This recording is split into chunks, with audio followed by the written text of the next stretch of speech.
And thanks for inviting us in. It's now 11 o'clock, and we want to begin tonight with the state of downtown Indianapolis. You know, our city's become big for big concerts, big games, even bigger crowds. But as Alex Almanza shows us tonight, there is something beyond the spotlight events. Leaders say the core of our city is showing signs of strength. It's progress that the newly rebranded Downtown Indy Alliance says is fueled by record-breaking tourism, economic development, and culture. We have turned our city center into a prime destination for people from all over the world. At the Crane Bay Event Center, there's plenty to cheer about.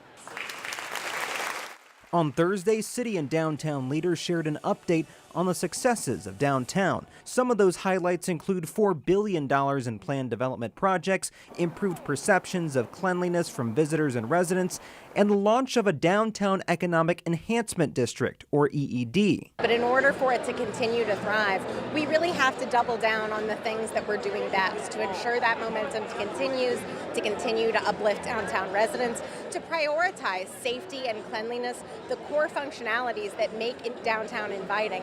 Amid the positive news, there are also improvements to be made. The Alliance's survey found that older and more peripheral groups continue to have a negative overall view of downtown, with retirement age adults including from surrounding counties. We have to continue to elevate the downtown experience, leveraging what makes young, diverse, and downtown-centric populations love downtown, and meaningfully addressing challenges to building an even broader coalition. The City County Council enacted the EED, which spans about 2 square miles, to put dedicated funding toward things like cleaning crews, beautification projects, safety ambassadors, and homelessness initiatives. And the growth doesn't stop there. The Downtown Indy Alliance says that they're aiming to add 20,000 new residents to the downtown area in the next decade. In Indianapolis, Alex Almanza, 13 News.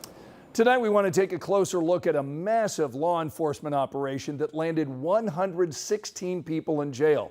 This was really a team effort between IMPD, state, and federal officers. They call it Operation Guardian, and it all played out in neighborhoods across Indianapolis. Police tell us many of the people arrested were wanted on warrants for violent crimes. The youngest suspect, we're told, just 16. IMPD Chief Chris Bailey shared harsh words for people breaking the law in our city. If you're committing violent crime in Indianapolis, our collective message is this: we will find you and we will hold you accountable, because we're not done. These search warrants and raids uncovered 29 guns, 3 machine gun conversion devices, drugs, and nearly $60,000 in cash.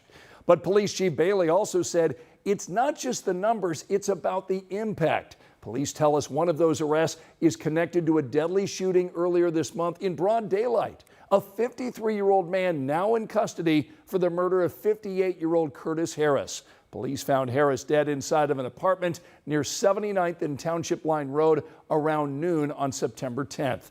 At the time, police told us they believe the shooting started as a fight between 2 people who knew each other. The Marion County Prosecutor's Office will now make the final decision on formal criminal charges. Angela?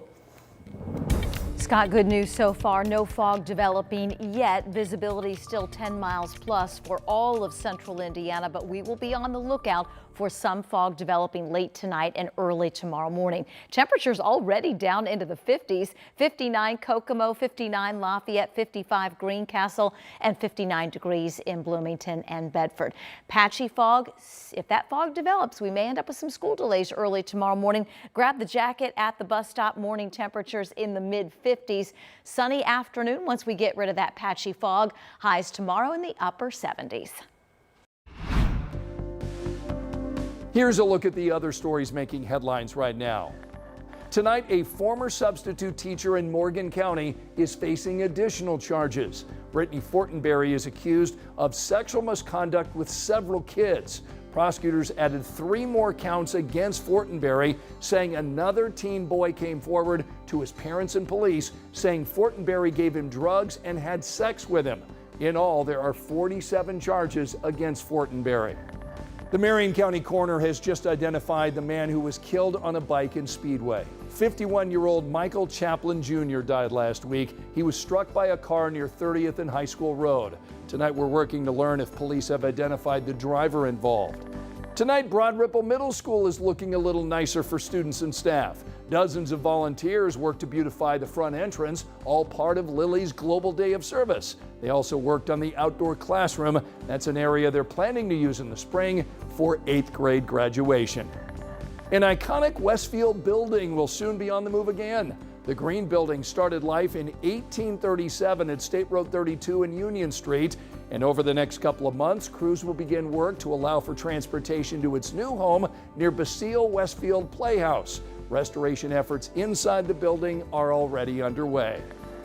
Indianapolis International Airport is expanding flights to Ireland in 2026. Aer Lingus began 4 nonstop flights earlier this year from Indy to Dublin.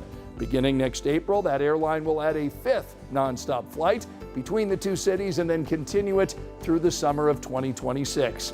Tickets are available right now, and we've got a link for you on WTHR.com and over on our 13 News app.